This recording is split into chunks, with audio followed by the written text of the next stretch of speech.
What up? So today we are going to be going over some tools that we use to properly expose our footages, whether it is videos or photos. When I came across these tools when I was learning how to use a camera and properly expose, I was really confused. I didn't know what the heck they were. Figure, you know what, I should just make a video to help out others who may find these tools a little bit confusing.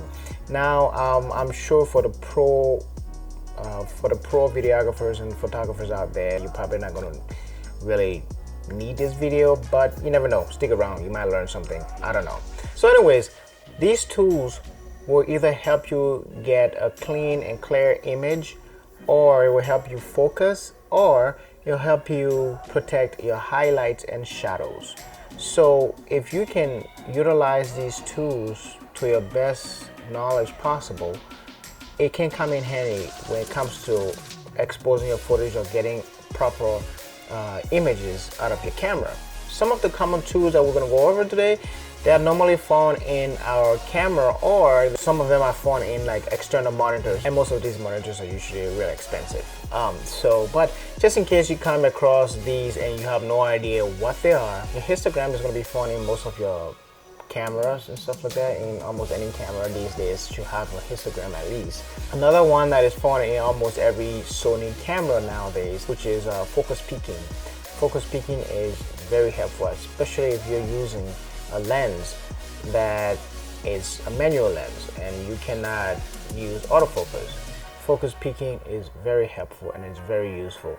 Another tool that you will find in most monitors or some expensive cameras will be false color. When I saw false color for the first time, I was extremely confused. I had no idea what I was looking at. It pretty much looked like Alien versus Predator. So we're looking at focus peaking, histogram, false color, and another one that is found in most cameras as well is Zebra. Zebra, they are very helpful when it comes to protecting your highlights and stuff like that.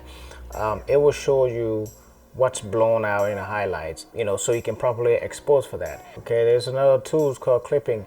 Now, clipping and false color, they kind of do the same thing a little bit, but they just do it a little bit different. Also, the last one that you want to really, if you don't have any of those tools available, you want to pay attention to will be just your eyes. You can, if you have a trained eye and you know what to look for, you won't need any of these tools. You can just see it and tell that, hey, yeah, this is not lit properly, this is underexposed, or this is overexposed. But it takes time and a lot of training to get there. So don't be frustrated. You just have to, pay attention to all the little details when you're filming anything or taking pictures of anything. Because what we do, we take pictures of lights. Too much of it is bad. Too little of it is bad. You just have to get the right amount for what you're going for. Okay? So we are going to go outside, and I'm going to be using Filmic Pro on the iPhone. I don't know if they have it for Android yet. It is a very good app to download, and if you want to learn how to expose, I'll say use it as a practice. You can get some pretty good footage out of your iPhone by using that as well. Just play around with it, and keep in mind that most of these tools depends on the camera manufacturer. They will look different, but they'll do the same thing. So if you see mine and if you get confused, it is the exact same thing. Let's go outside. Let's jump in this app now that we're out here, and let's talk about these few exposures tools that are really helpful when it comes to exposing your images properly, whether it's photos or video. The first one is the histogram. If you look in the bottom of the screen, normally in the bottom of the screen right there, you will see your histogram. Now, if you overexpose your image, you will see that your histogram will either go on the right side if it is overexposed. If it is underexposed, it's going to go on the left side. The best way to properly expose your image is try to get it around in the middle where it's not too dark and it's not too bright. If you in an area where it is too dark, try to involve some lighting and stuff like that. If it's in an area where it's too bright, try to go in the shade. So for example, as you guys can see my face, the sun is right there. If I turn towards the sun, you see my face clearly, but if I turn away, you don't see my face because the sun is not lit up. So the main reason I chose this position, put the camera right there, when I look talking to the camera, I can see you guys and you guys can see my face clearly because sun's right there and it's properly exposed. I'm also using my action camera and I don't have any ND filter for that, so I can't really properly expose, so I'm just winging it right now. Bad example, I know. But anyways, let's jump back in the app. Now that's just one tool. Another tool that is very helpful that we can use if you have that in your camera will be your Zebra. Now every camera is different. Some of them will just display stripe patterns. That's why it's called Zebra. As you can see here, you'll see that stripe pattern is on that sign over there. And if you go up in the air, you see as I'm looking at the cloud, you see all the clouds, all the area that is like just stood out, like blown out. As I go even like increase my my ISO, letting more light in, you see pretty much everything is just blown out. You pretty much can't see anything. So the Zebra warning is telling you that, hey, those information are gone, they're lost. You're not even going to be able to bring that back. Exposing properly is very important because when you're editing, when the information is gone, you're not going to be able to get it back. You try whatever you can, but you know, it's gone. So the next one we're going to move on to will be clipping. Now clipping is almost like Zebra, but the only difference is it implement colors and stuff like that. Instead of you seeing the Z, it will just show you red and blue. So red means overexposing whatever that is showing red.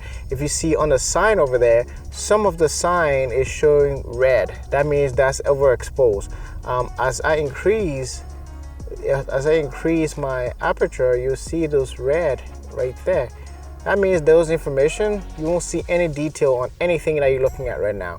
All those details are gone. If you're looking at air up in the cloud, you'll see all those clouds that are showing red. It is all gone. No detail at all. See that? You won't be able to get those back. So as I adjust those settings, you see, now I see details in the cloud because I properly, that warning, I've gotten rid of the red. So that detail is there right now.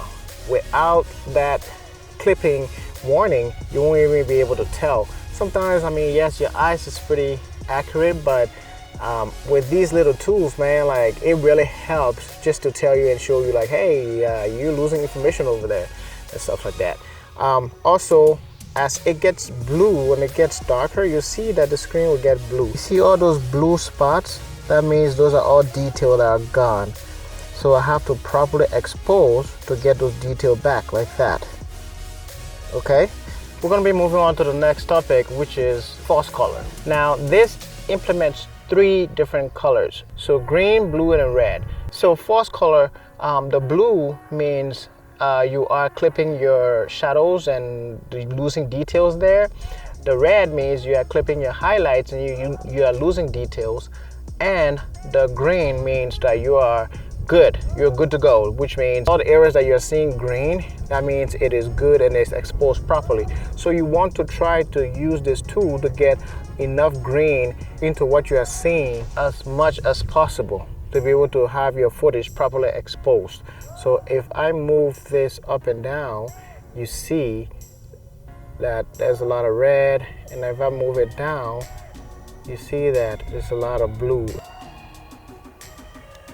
Okay, so all the area you see way out there that are in blue, that means you're losing details in the shadows over there. So you have to properly expose to be able to get those details back, or else you won't be able to get them back. When you head back to your computer and try to edit this, those details are all gone in the shadows, as you guys can see. So you can see all those red, that means those are your highlights. Your highlights, all those details down there that show you red is gone.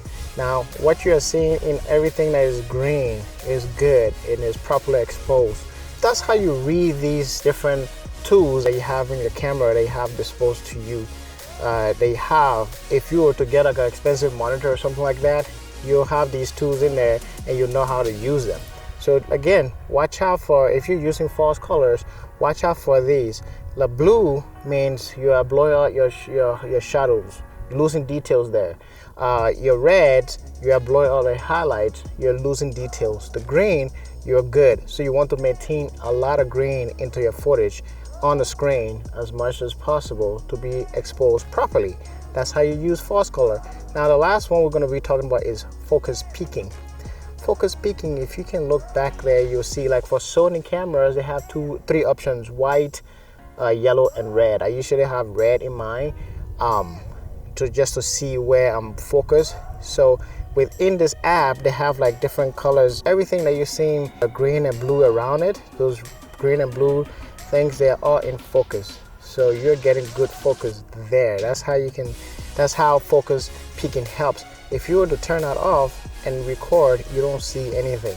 You won't know what's in focus. So if you're using like a manual lens, you won't be able to tell what's in focus. Unless you play the footage back, then you might be able to tell what's in focus or not. Or if you have a really great monitor, you can be able to zoom in. Also, most cameras will also have this feature where you can zoom in and focus properly and then zoom back out, and you can be in focus. But most manufacturers nowadays, they have focus peaking tool in their camera. So if you click on that, turn it on, it'll be able to assist you, and you can see what's in focus and what's not, and you'll be able to make proper adjustments from there. Those are the tools that we utilize to be able to properly expose our images.